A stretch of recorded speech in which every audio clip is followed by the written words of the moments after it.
E mbani mend flamurin kombëtar të vizatuar në Dëbor në zonën e Martaneshit. Jam me dy nga organizatorët, Dulin dhe Mirin. Duli, këtu u vizatua? Këtu ka qenë sipërfaqja që u vizatua flamuri më i madh sipas statistikave të rekordeve Guinness, më i madh ndonjëherë pikturuar në Borë. I madhi ndonjëherë pikturuar në Borë flamur kombëtar në gjithë botën. Në gjithë botën, me që ekziston deri tani tek faqja zyrtare e rekordeve Guinness. Sa i madh ishte? Flamuri ka qenë diku te 2600 deri në 3000 metra katror. 3000 metra katror flamuri kombëtar. Me bërë ekologjike, të mbrojtur edhe për natyrën. Dhe për sa kohë u vizatua?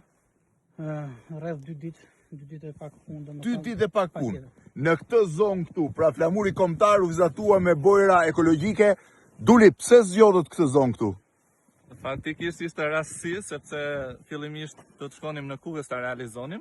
Po? Por duke qenë se Bora ishte shumë e dendur dhe opsioni tjetër më i mirë ishte që ta zgjatojmë në Martanesh, sepse kishim edhe suportin, ishte një projekt që patjetër donte përkrahje, edhe mirë ishte i gatshëm që T'ju ndihmonte. Na ndihmonte për këta gjëra. Ku jemi këtu mirë tamam? Këtu jemi në Luçan, është pjesë e Luçan. Luçan, është që zonë është pjesë e Martaneshit afër Bulqizës. Luçan të Martaneshit afër Bulqizës, këtu është vizatuar flamuri më i madh kombëtar 28 nëntor, që sipas Dulit është më i madh në rekordet Guinness. Ta marr me vrapun deri aty poshtë që ka bukur. Kujdes të humbasësh. Ne s'do të ndjekim.